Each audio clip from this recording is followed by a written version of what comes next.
What's going on, 49er faithful, 49er fan, 49er gang? This is your boy, Niner Gang Podcast, back in the building. So definitely hit that like button, hit that subscribe button, turn on the post notifications so I can keep you up to date on anything and everything San Francisco 49ers. With that being said, man, let's get right on into it. I know it has been a minute. I have been out of the game. I have not really done much of anything. And to be honest with you, it wasn't really much to talk about. Y'all know me. I don't get into the boring and mundane conversations. I don't uh, deal with the speculation and all that stuff. Um, we all know that we're trying to sign Brock Purdy, and it is what it is. That's what we're trying to do. So at the end of the day, uh, y'all know me, man. I'm trying to just be me, do what I got to do and keep it pushing. But I'm glad to be back. We'll be back. There's going to be a lot of changes come season time, come training camp time, all those things. I will definitely be streaming a lot more. Content is not going to solely be based on sports and or football. You know what I'm saying? I may get into a little bit of everything. One thing that I did think about in my time away was expanding the channel and opening the door to talk about more things just in sports.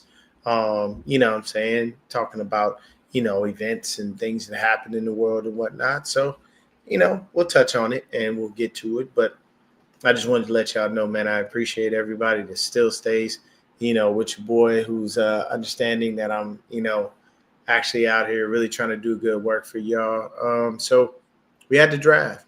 We did. Draft just passed. 3 days of picks. 11 players, 11 new guys that are on our squad, and we hope to find ways for all of them to contribute. If we can get at least 5 out of these 11 starters, that'd be fantastic, just based on the fact of what we have and what we can do. So, you know what I'm saying? I got some thoughts on the draft, and I know a lot of y'all may not agree with me, but it is what it is. I stay true to myself, and that's the reason why most of the people that actually, mess with me because I don't waver and I don't change on who I am and what I believe. I always stick to the script, and I always make sure I tell y'all exactly how I feel. I don't align, once again, like most of the 49er content creators. I'm not catering to the team. And it's nothing against those dudes. Hey, do your thing. You know what I'm saying? Continue to get your bread. I want everybody to win. My style is a little bit different. I'm going to hold everybody accountable as much as I possibly can. And, when you screw up, you get called out. And I'm going to call out Kyle Shanahan, and I'm going to call out John Lynch for this draft because the initial start, we heavy defense. Now, don't get me wrong. Yes, defensive line was depleted. We lost Drake Greenlaw. We lost Tyler Noah Hufanga. We lost Mooney Ward, so we lost, several. Leonard Floyd is gone. So we lost, that's 4 starters I named from our team last year that are gone on defense. But the more pressing situation is the fact that we have a really trash offensive line. We literally have 2 viable starters, and that is Trent Williams at left tackle and Dominic Pooney at right guard. The left guard, the center, and the right tackle all could be replaced. The left guard will be replaced because Aaron Banks left. I believe he went to Green Bay and got paid. Jake Brendel is a very subpar center. I don't believe in him. I don't like his calls at the line. Like, there's a lot not to agree with about Jake Brendel. And Colt McKivitz is a horrible right tackle. Yes, did he improve a little bit this past season? Did he look a little bit better? He looked all right. Honestly, I trust Colt McKivitz at left tackle more than I do at right tackle. Left tackle is his natural position.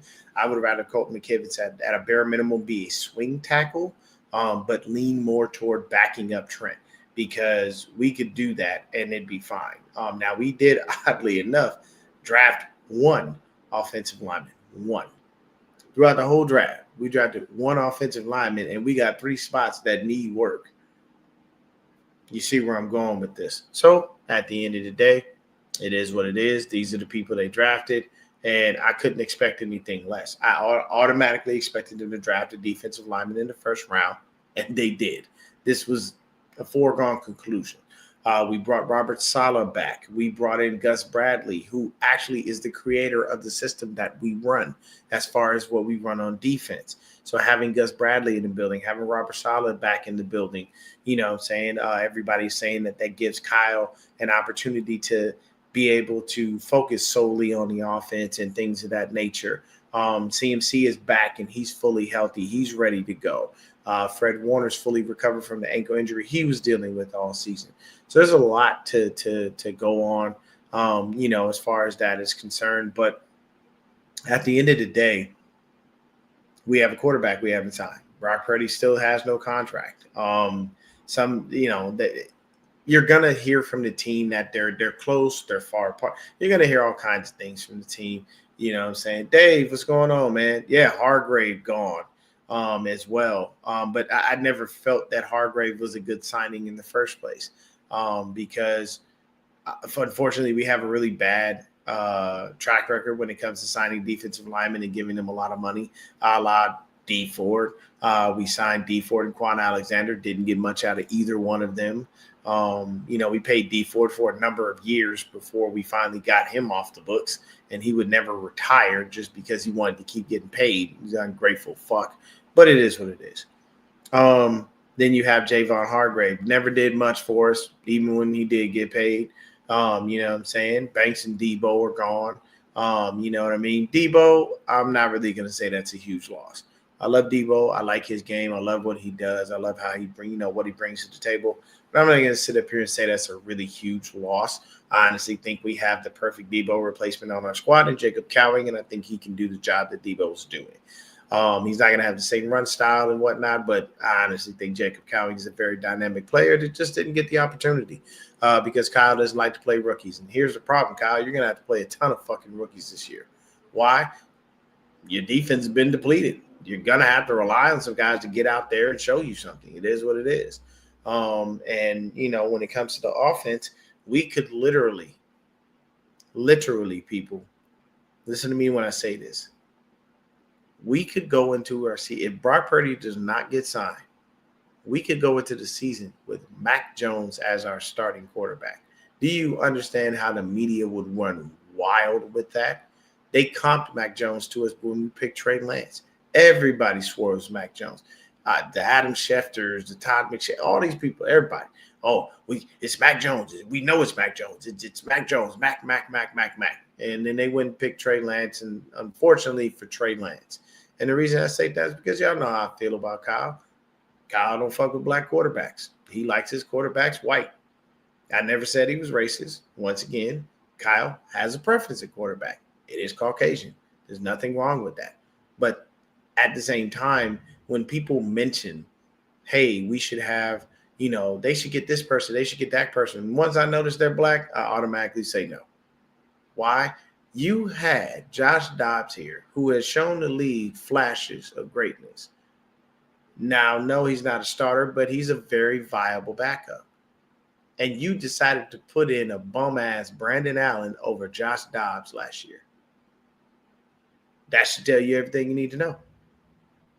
I'm just saying, these are things that are obvious. People just don't like to hear the truth, and they don't want to understand it. And I come with facts. And that's the problem. You can't defeat facts. Defeat facts, try to, but you can't. But either way, we did have a draft. You know what I'm saying? Like I said, we went heavy. We got 11 people that we drafted. So let's talk about it. Let's see what we got. Round 1, Mykel Williams, defensive end / defensive tackle, Georgia Bulldogs at pick number 11. He played 3 years at Georgia, has 67 tackles, 23 tackles for loss, 14 sacks, 4 passes defense, 1 fumble recovery, and 3 forced fumbles. He did play his final year in college with an ankle injury, only missing 2 games. Now this shows his toughness because high ankle sprains are hard to play through. From what he's telling us, he's fully recovered, 100% healthy and ready to go. Now, while his stats aren't eye-popping, with only 4 sacks roughly per year, Watching his tape, he'll need work on some different pass rush moves from the film I've seen. He has great hands and vision and is a sure tackler. Once he wraps you up, you're done. Now, the good thing is we have Kasarik in the building, teach him how to rush in the league, so we should be okay. I honestly would have loved for us to draft to address the offensive line, which is in dire need of help, but I knew the Niners wouldn't do that because these idiots think the O-line is fine the way it is, but let's move on. Round 2, we got Alfred Collins, defensive line from Texas. He's a Longhorn, Hook'em Horns. He's a 43 overall selection, 141 tackles, 18 tackles for a loss, 7 sacks, 1 interception, 12 passes defense, and 2 forced fumbles. Took a look at some film, and they got a guy who's good as a run defender, which is one thing they needed to address. I honestly didn't see anything crazy on film, nothing that that goes wow with this guy, or is like he's a force to be reckoned with. He is strongest out once again against the run, but nothing that makes you stop in your tracks. 7 sacks in 4 years is nothing, but the tackles for a loss are intriguing. All in all, he was drafted to be a run stuffer and will be good at batting balls down and on the pass downs. I do think that that's why they got him, because of tackles for a loss, because you get him into somebody's backfield and he can do that. But once again, like the numbers on our first 2 picks, as far as like sack production and stuff like that, they're not very high. So, once again, these are picks that I believe Robert Saleh is asking for because he has to have something to work with. Him and Chris Kasarik love that. And once again, Jed York decided to tighten up the wallet and not let them spend crazy in free agency. Why? Because he's let them do that for 8 years and he ain't got no Super Bowls to show for it. So Jed finally, put his, nuts on the table, pause, and said, hey, man, I'm tired of giving y'all all this money and y'all fucking my money off and not bringing me Super Bowls. So you can kiss my ass. I'm not giving you any more money to play with. You're going to figure out how to do it through the draft. The team is getting older. We were one of the oldest teams in the league last year. So it kind of is what it is. So we got to, hey, figure it the fuck out. And I'm not mad at that. So next person that we pick in round 3, 75th overall pick, Oklahoma State linebacker Nick Martin, 203 tackles, 24 tackles for a loss, 7 sacks, 2 interceptions, 2 passes defense, and 2 forced fumbles, and 2 fumble recoveries. Now, this is my issue with the Niners. We drafted another dude with a little bit of an injury history. He played 3 games in his freshman year, and this past season only after 5 games. He had an MCL injury. Now, according to him, he's 100% healthy, no setbacks. He went into the combine and Senior Bowl fully recovered, no surgery needed, and is definitely a fan of Fred and Dre, called them the dynamic duo. But with Dre gone, we are looking to have someone step in and be as good or close to that. That's a lot to expect from a rookie, but my issue is the injury. We don't have the best luck with injuries, and let's pray to God it doesn't happen again. Now, while I don't like the injury history, I do love the play. The film says this guy is great with tackling and stout against the run. What I saw, I really liked. Is Niner fans, we do struggle with mobile QBs, and this guy might just be the answer. He was great at not allowing the plays to hurt them if they did at all. Now, it's a different world versus a Lamar or a Jaden or a Josh Allen. In the NFL, but I like what I've seen with this defensive mobile quarterbacks. So far from the tape, this is a guy I like. Upton Stout, defensive back, Western Kentucky / North Texas, 3rd round overall, 100th overall selection. Stout started out at North Texas, didn't play much and moved on to Western Kentucky. 166 tackles, 12 tackles for a loss, 1.5 sacks, 6 interceptions, 2 pick sixes, and 15 passes defense, 1 forced fumble, 1 fumble recovery. On the tape, he has great read and react skills, awesome blitzer, and great in goal line defense. He has a knack for getting to the ball carrier and making the tackle. I see why they want him for nickel, and that's what kicks Demo to the outside along with Renardo Green. So if he pans out, he could be a great addition to the team. 2023 did have a shoulder injury that had to miss 5 games, but nothing major. Overall, a good pick. Next guy up is CJ West, Kent State/Indiana, round 4, 113 pick. He spent his first 3 years at Kent State, then transferred to Indiana for his last year of eligibility.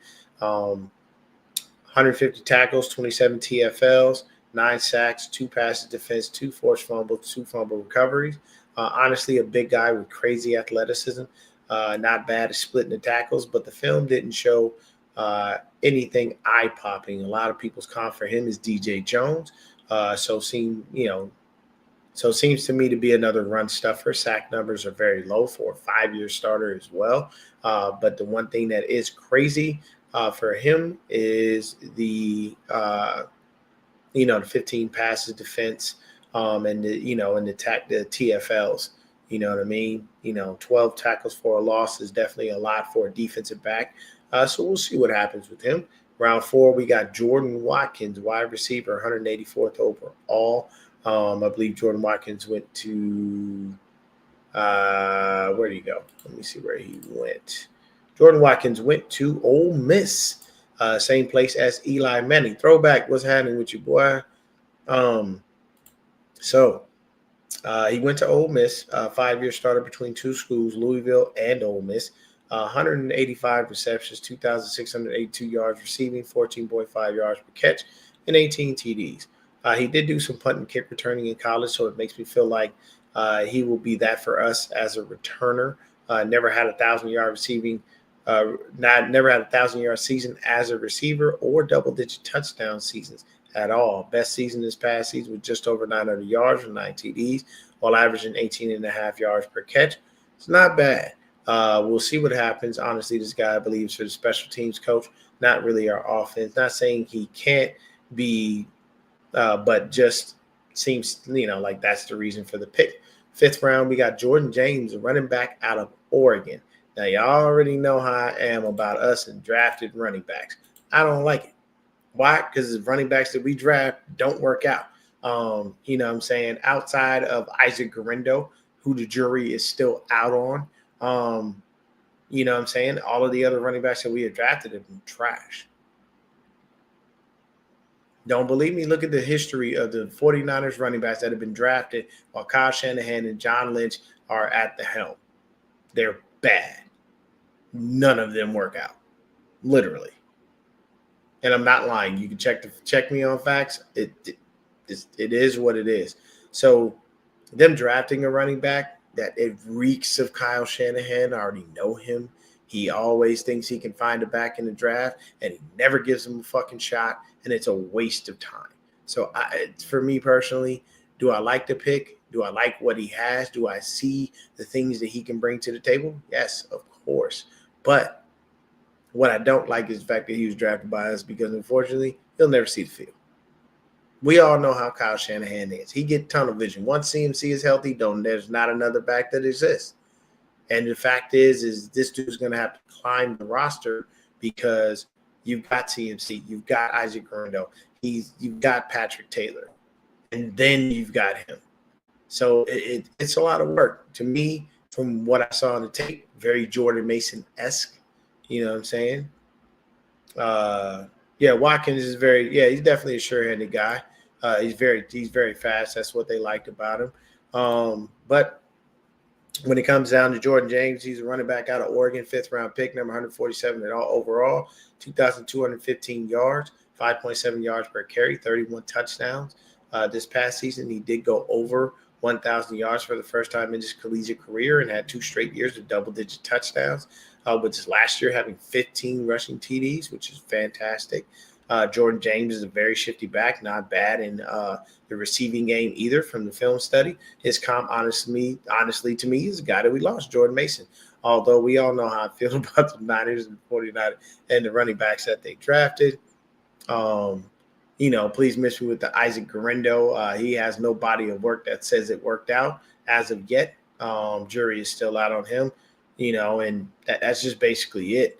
It's really hard to believe to me that Jordan Mason, I mean that this young man, Jordan James, is going to be, force to be reckoned with on the field, so to speak, because you're not. It's going to be hard to get it. You know what I'm saying? I'd say he probably could. Yeah, I agree with you on that one. Throwback. He may possibly go ahead and get in, get a little more time next year. But if he goes in there and he's able to work his ass off and he gets the opportunities, he would be great. You know what I'm saying? Yeah, so we have to wait and see. It's a wait and see approach. Kyle is very particular about it. I think Bobby T will get in there and see this dude and get him going. Now, the 49ers website says something that I found very, very hilarious because it just didn't make any sense with the time. They said James also showcased his explosiveness with the 4.55 40-yard dash at the scouting combine. For a running back, a 4.55 40-yard dash is not explosive. I need our team to stop with the bullshit. Okay, 4.55 is not explosive for a running back. 4.2 is explosive for a running back. 4.3 is explosive for a running back. You know what I'm saying? Even a 4.4 would be explosive, but 4.55 is not explosive. So that just, I mean, I guess I can't expect much less from the team. They got to hype these dudes up and make them look better than they are because that's just part of their job. But 4.55, there's nothing explosive about that. What's going on, media? So next guy up on the list, round 5, 160th pick, Marquise Siegel, safety out of Kansas State. He only played 2 years in college, totaled 123 tackles, 10 tackles for a loss, 4 interceptions, 12 passes defense with a career high 3 interceptions this past year. Now, this pick probably was meant for depth, but at the end of the day, the 49ers kept it very quiet that Malik Mustafa suffered a torn ACL in week 18. And we're just finding this out. And he's possibly not going to be ready until mid-fucking season. Also, with those injuries, you're usually not yourself until almost a year after that. So we'll see how he recovers and hope, that the youth can speed up the process. Watching the film on Siegel, he is a sure and willing tackler with great upside. Love the ball hockey skills. I saw really good play recognition. If he gets some time, he could be a Huff-like guy for us. So that to me is crazy. You know what I mean? So it's just a little bit different. You know what I mean? So the next guy up on the list is going to be in round 7. We did not have any picks in round 6. So we got 227th pick. We picked up Curtis Rourke, Indiana quarterback. Started his career at Ohio, then transferred to Indiana in his final year of eligibility. 860 completions, 67% completion percentage over 10,000 yards passing in his collegiate career, 79 TDs, 21 interceptions. Hasn't had more than 7 interceptions in 1 year. That's actually great. Also, last year was a career high 29 TDs, over 3,000 yards passing twice in his collegiate career. Looking at the tape, not a bad QB. Plus, we'll need a practice squad guy with us now having 4 QBs in the building: Purdy, Jones, Mordecai, and Rourke. It'll be a battle for the 3rd QB spot, as I'm pretty sure Mac is now QB2, possibly QB1 if they don't get Purdy signed. Now, with this particular player, he won't be ready possibly until training camp at best. So we took a guy coming off an ACL tear and who will probably not do much of anything for us in general. Now, I know what people will say, why are you complaining? Because almost every year they do this crap. They get a guy who will give us nothing, and they feel they're good at the QB position right now when Purdy isn't signed, and we can see Mac Jones as the starter if they don't get him signed. I can guarantee that Purdy will be at camp but won't practice until that contract is signed. So we'll have a battle between Jones and Mordecai unless the Niners sign Purdy before camp, which isn't likely due to the way they do their contracts. Now, here's the big issue here.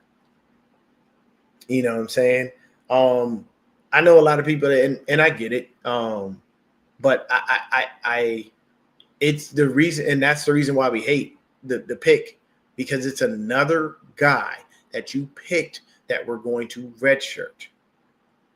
When in this situation, Papa J, what's going on, big dog? In this situation, you have to be very mindful of drafting a quarterback when you don't have your current starter signed. Because right now, what you're telling me is we could go into the season short a quarterback. We have 3 guys that should be there: Purdy, Jones, and Mordecai. We could proverbially go into the season with Mac Jones as our starter and Tanner Mordecai as our backup. Rourke most likely ain't going to play. We won't even see him. I mean, even if he did get in here, he probably would have wound up on the practice squad or battled with Mordecai for the 3rd QB spot, because I'm pretty sure they have Purdy 1, Jones 2. But if you think about that, now we got to go out and find another quarterback, because you decided to draft one who's going to wind up redshirting. You don't have your starter signed. And I don't believe in Tanner fucking Mordecai. And I definitely don't believe in Mac Jones. He ain't shown me nothing in the league that says that we're supposed to be keeping this guy, that he will be great, that he's really going to work out in one of the most complicated systems to learn in the league. Really? This is the reality y'all not paying it. Like some people out there ain't paying attention to. Like, look at it as a whole. Don't get tunnel vision. And that's what I'm seeing. Like, what? This is the reason why, man. This is the reason why. And look, man. I like what he said, man. You know what I'm saying? And I appreciate everybody. Definitely smash that like button, man. But this is what David said. He said it right out. This is a lie we need 4 QBs just to get through it. Exactly. You know what I'm saying? At least we're not the Browns. What do you mean? Bro, the Browns have a couple of viable vets. And to be honest with you, let's keep it a thou wow. If Shedeur goes in there and shows up and shows out, he will be their starter. And once they get Watson off the books, it's a wrap. That's Shedeur's team. Yes, he didn't get drafted until the 5th round. From what I hear, he was bombing interviews. I honestly chalk it up to the fact that people just didn't like the fact that the young man walked in with a lot of confidence and had his head held high and basically told you, look, you draft me. Look what I've done in my college career. I don't need to answer a bunch of dumbass questions and give you a bunch of fucking filler words and bullshit speak of how I'm so overly, for the team and this, that, and the third and all this other shit. Look at my body of work. Because to be honest with you, I can honestly equate that, and I'll say it, I can equate that to race.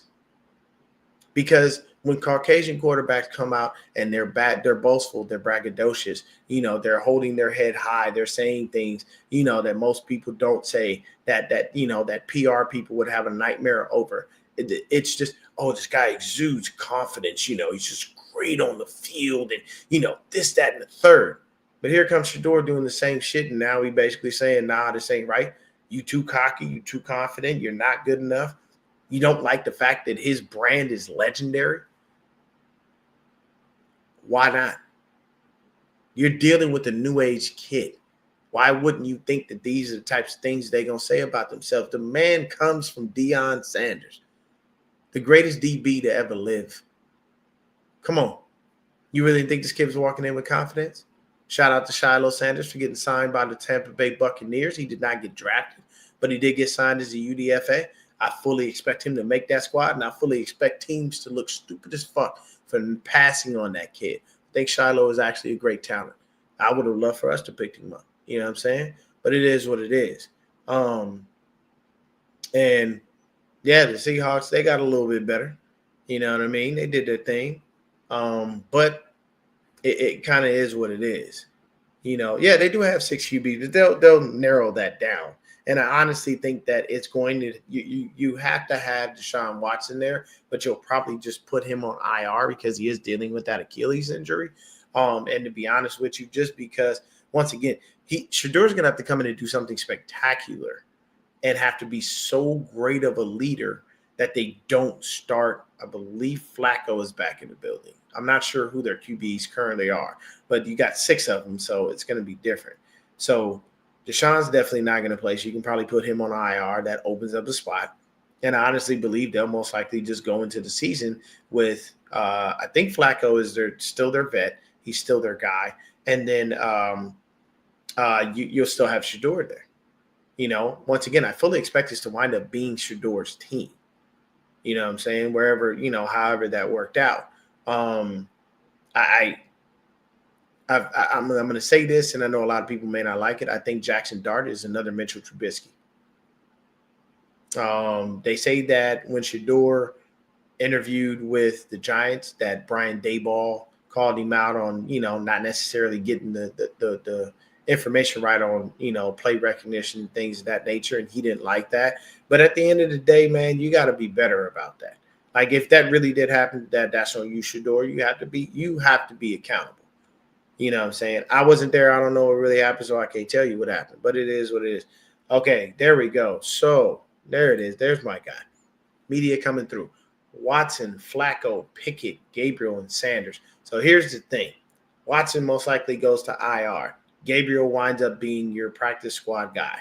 You're going to have Kenny Pickett, Joe Flacco, and Shedeur Sanders. I fully expect them, if he can do what he needs to do, which I fully have enough faith in Shedeur Sanders that he can, I fully expect Shedeur at a bare minimum to be the number 2 quarterback, if not the starter. That's just me. Just how I feel about it. You know what I'm saying? But thank you, media, for that. So it's not a hard sell for that. But back to us. So after we did go ahead and draft Rourke, we came back and we finally got an offensive guard in the 7th fucking round. Now this pick is intriguing. Some guys like him. Scouting reports seem to be good. I wanted an offensive lineman due to the fact that, truthfully, and most fans and content creators would agree with this, we have some issues on our O-line. We have no left guard, center, or right tackle. Now, when I say this, I know Brendel is a starter at center, and I know McKivitz is the right tackle. But honestly, they both suck. And I trust McKivitz better at left tackle than I do at right tackle, which left tackle is his natural position. We can all agree drafting linemen in 7th round has a low probability of working out and or even making the team. And this is what pisses me off. Why in the fuck would we go? And it makes me even more upset because somebody actually asked a question. I forget who it was, but I can appreciate it. They asked the question, why did you wait till the 7th round to draft a lineman? Like, what happened? And John Lynch did what he always does, gave you a bunch of bullshit. And he's like, oh, well, it just didn't work out for us. We're not trying to draft guys just to draft guys. We want to just, we're trying to make sure that, we draft the guys that we like and according to our board and all this other BS that he spews from his mouth. I'm starting to get tired of him, just as much as I'm tired of Kyle, because they always they just give you a bunch of filler crap that doesn't really tell you anything. At the end of the day, you guys waited till the 7th round to draft an offensive guard. And I watched this dude's film. I'm not impressed. I'm truthfully not impressed. And they did ask, do you see him as a guard or do you see him as something else? Lynch quickly answered, we see him as a guard. Here's the thing. You have no left guard. So you're telling me that Ben Barch and Spencer Burford aren't going to get the majority of the snaps? Because they probably are. And then he's going to get the cleanup duty, which is nothing. He's barely going to have any time. You're going to relegate him to the 3rd team? What are we doing? So you're going to draft this poor kid who probably could have went somewhere and had an opportunity to try to get on the team and try to start and really actually contribute to a squad. You know what I'm saying? Even though I don't really care for it based off of the tape, it's still the 7th round. What are we doing? This is where we decided to take an offensive line. You like this guy so much you drafted him in the 7th round. That tells me you didn't care. You don't care about the offensive line. You think it's fine the way it is. Knowing that we have a really shitty right tackle, knowing we have a trash-ass center, knowing we ain't got no left guard. Like, come on, guys. And this is why I was so enamored with them drafting at least one offensive lineman within the first couple of rounds, and that would have made more sense. Now, at the end of this video, I'm going to throw out like a little controversial thing, and I'm going to purposely do it because I'm going to set people off with this shit. And I know it's probably going to have a couple people like, oh, you're stupid, but I can give a fuck. I don't really care. Once again, I stay true to myself. I do not bend or waver because a lot of people do. And a lot of people cowtail and love on the team, even when they screw up and do stupid stuff. It is what it is. So we got round 7. We got a junior. We got Junior Bergen, 249th pick, wide receiver out of Montana. 145 receptions, 1,777 yards, 13 TDs, 12.3 yards per catch. This is all in the span of 4 years. Nothing about his stats say he'll do anything outside of practice squad, but looking at his return numbers, which are insane. Somebody said we drafted baby Devin Hester. He, along with the other receiver we drafted, may be on punt and or kick return duty. This guy averages 19.2 yards per kick return and was a monster in punt returns. 8 TDs in his college career. That's beautiful. 1,136 yards in total and almost 23 yards per return. And he has 2 returns for over 70 yards. I love that. So this tells me they're really focused on special teams and drafted 2 receivers that could both be the guy. Fell in love with this pick for special teams after watching the tape. And I'm telling you right now, what Junior Bergen did as a special teams guy, bruh, we haven't had that. I don't think the 49ers ever had a crazy dynamic returner. A guy that people look at and go, wow, that's the dude. Whoa, holy shit. So it's different. You know what I'm saying?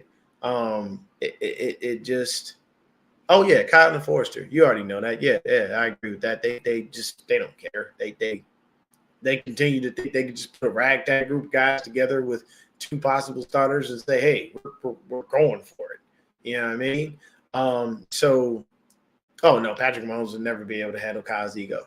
And it's very simple, you know what I'm saying? It just kind of is what it is when it comes to that.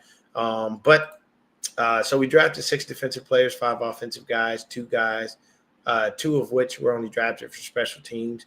Both wideouts will be that. The QB and guard have a chance to make the team, but where they were drafted, the guard, not sure how much opportunity he will have to compete for the left guard spot. Once again, Burford and Barch will get most of the snaps.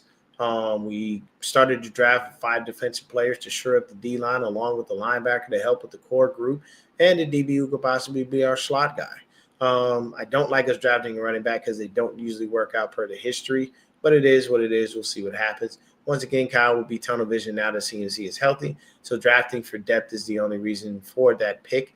Now, these are the UDFAs that we have signed so far that I'm aware of.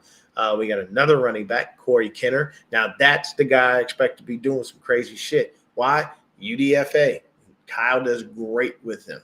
Matt Breida, Jordan Mason, Raheem Mostert. He just does great with undrafted free agent running backs. He really does. When he drafts them, they turn out to be worthless. These are just facts, people. Be mad at me if you want. I'm telling you the truth. And if you don't like it, so what? We got another wide receiver, Isaiah Nair from Nebraska. Another guard, Drew Moss from Colorado State. Defensive lineman, Sebastian Valdez from Washington. Linebacker, Stone Blanton from Mississippi State.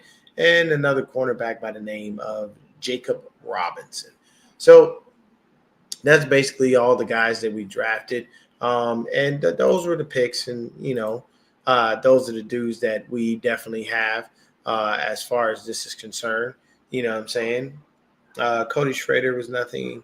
And it's just – so our draft consisted of defense. And hear me out. And I've been saying this for years, and I'm going to stay with it because I believe it to be true. And shout out to Ryan Hensley for, having the same sentiments that I do. I don't believe we're winning a Super Bowl with Kyle at the helm. I do believe that we're just going to have 2 more years of subpar, coaching, and they're going to move on. And to be honest with you, I think the replacement is in the building. I think Robert Saleh is going to take Kyle's place in a couple of years. I think that Jed is tired of waiting. And I hope he's tired of waiting. Because in Philly, you got just a couple of years of Nick Sirianni, and you already have that Super Bowl ring, and he beat the guy you can't beat. But in 8 going on 9 years, you haven't won a Super Bowl. You've only had 4 good seasons. And once again, people, these are facts. Now, I'm just telling you the truth. You've only had 4 good seasons. You had 4 losing seasons. You are literally the most losing head coach in 49ers history. And to be honest with you, we've waited too long. I do honestly believe that if Jed York is smart, he will decide after these couple of years, if there's nothing that he's seen, if there is not another Lombardi in that case, hey, I gave you 10 years to get the job done. That is way more than enough time. I do not want to hear any fucking excuses for Kyle Shanahan. I don't want to hear any excuses. Now, this year, this is what I will say. I expect Kyle Shanahan to scrape into the playoffs. We still have a very, very easy schedule.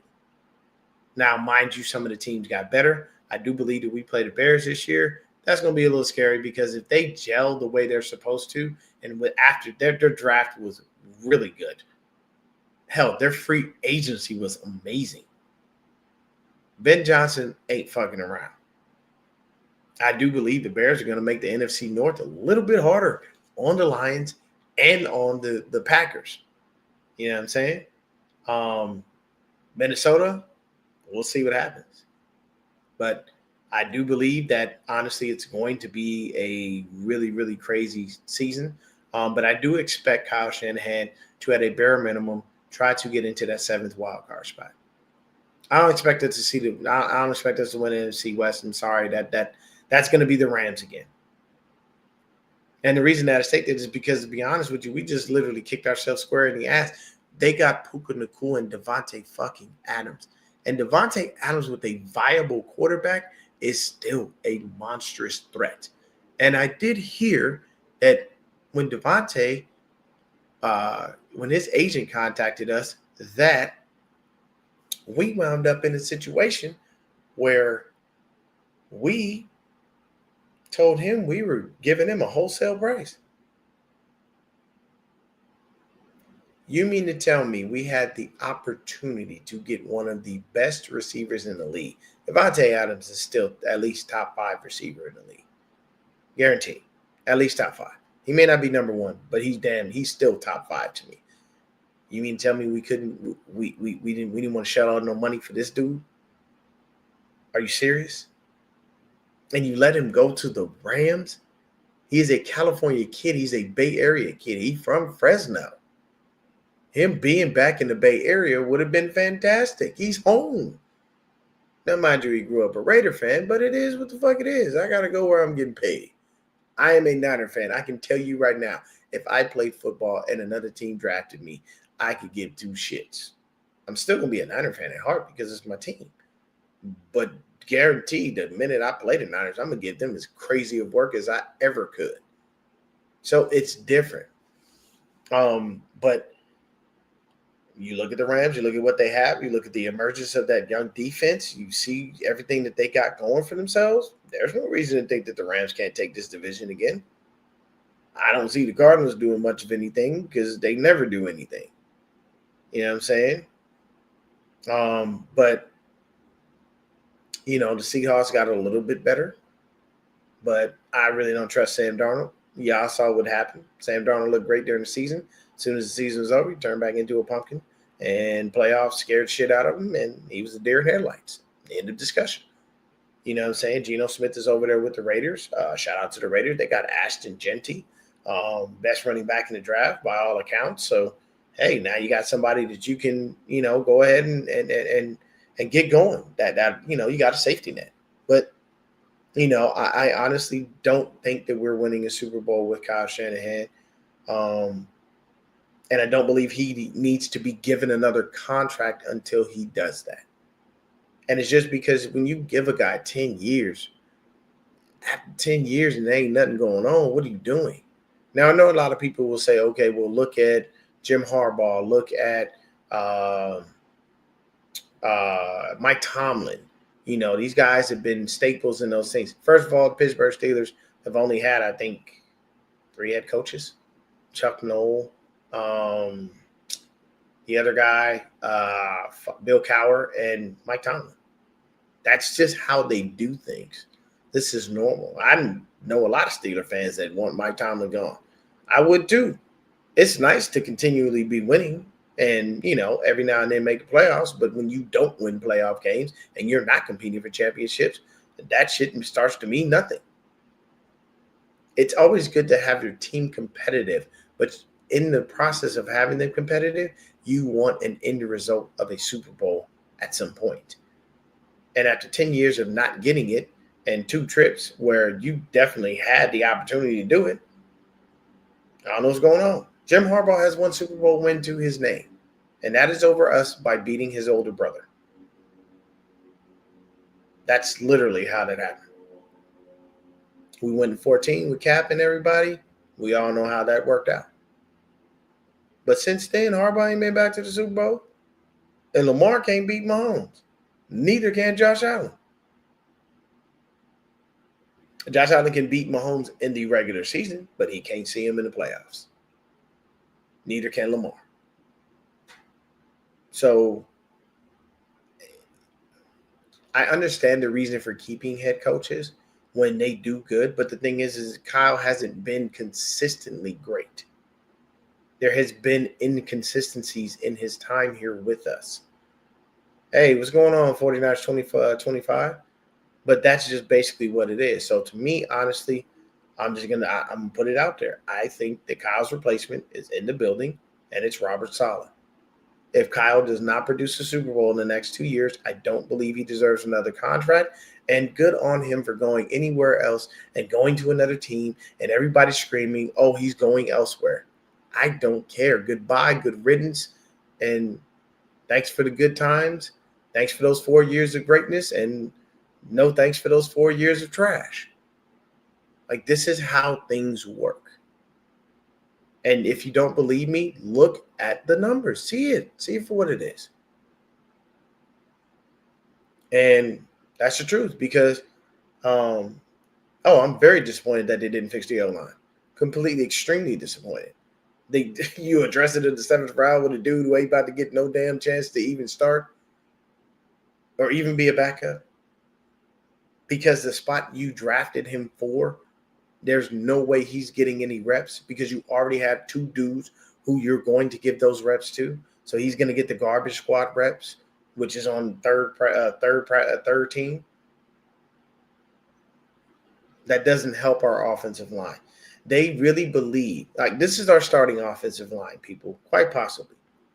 Obviously, left tackle is Trent Williams. Left guard is either Spencer Burford or Ben Bartch. Our center, Jake Brendel, or I believe it was Matt Hennessy. I think they're saying he's going to compete for the starting center job. Of course, right guard is Dominic Pooney.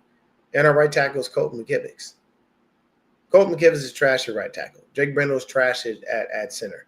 And we don't know what the fuck Ben Bartch is going to be at left guard, and we don't know what Spencer Burford possibly could be at left guard.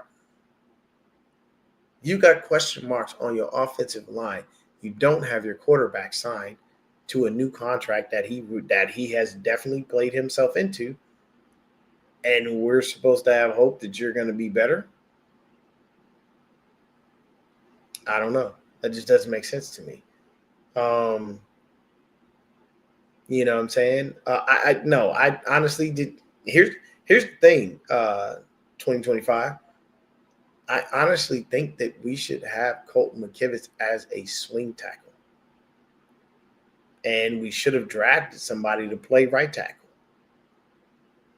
because Colton McKivitz is better at left tackle. If you don't believe me, look a couple years back when we were in the playoffs, and he was playing at left tackle in place of Trent Williams, who wound up having an injury. I think it was the year. I think Jimmy was still our QB, and that was the year he did the stupidest shit ever. No, leave Pooney at right guard.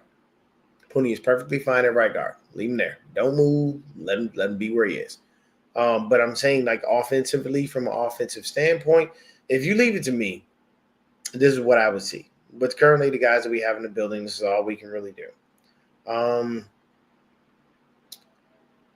Trent Williams, Ben Bartch, Hennessy, Pooney, and unfortunately, Cole McKivitz, because there isn't anyone else. Unless somebody else flashes at right tackle that shows us they can hold up.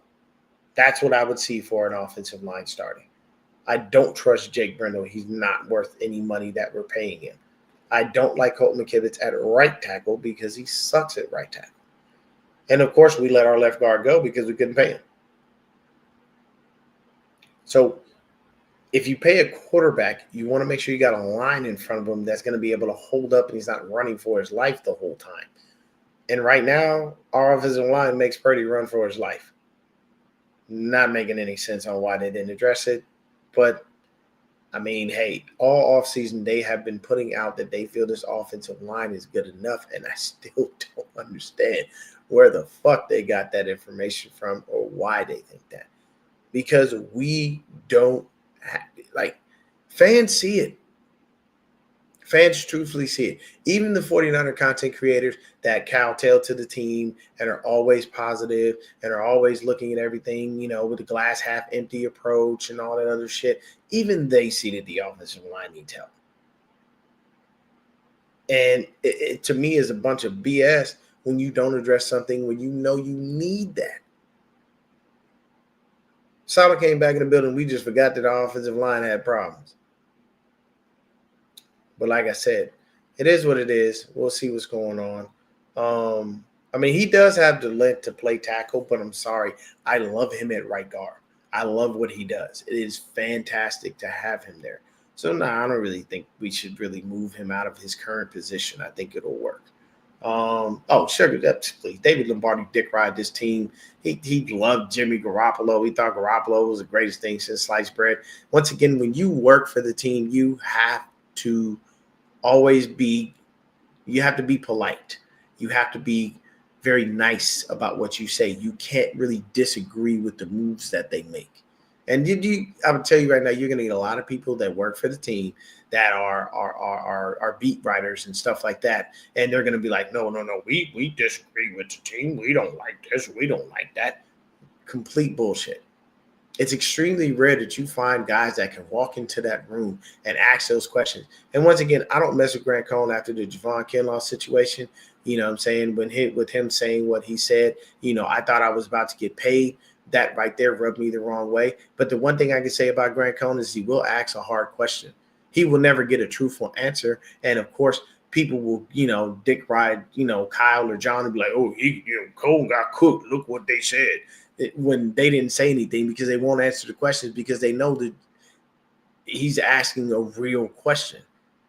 You know what I'm saying? Larry Krueger is another guy who will ask a hard question.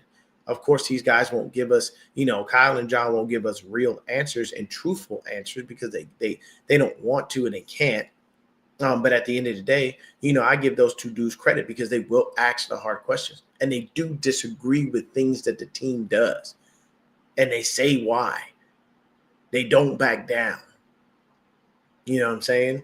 I'm a little more hardcore than both of those dudes with my disagreements in the team, only because I see certain things and it just really drives me up the wall that other people don't, but it is what the fuck it is. Don't really care. You know what I'm saying? But they all have to say the right thing. You know what I'm saying? And to me personally, it drives me insane. You know, Kyle Shanahan wins with this type of media. I guarantee you put his ass in New York, he wouldn't last 5 minutes on that podium. Those writers would eat him alive. Imagine Kyle Shanahan is the head coach of the Jets. It'd be a disaster on those fucking media days. He would have a heart attack. because he would have to know hard questions are coming. If you want them or not, Philly would destroy him. He wouldn't last 2 seconds up there.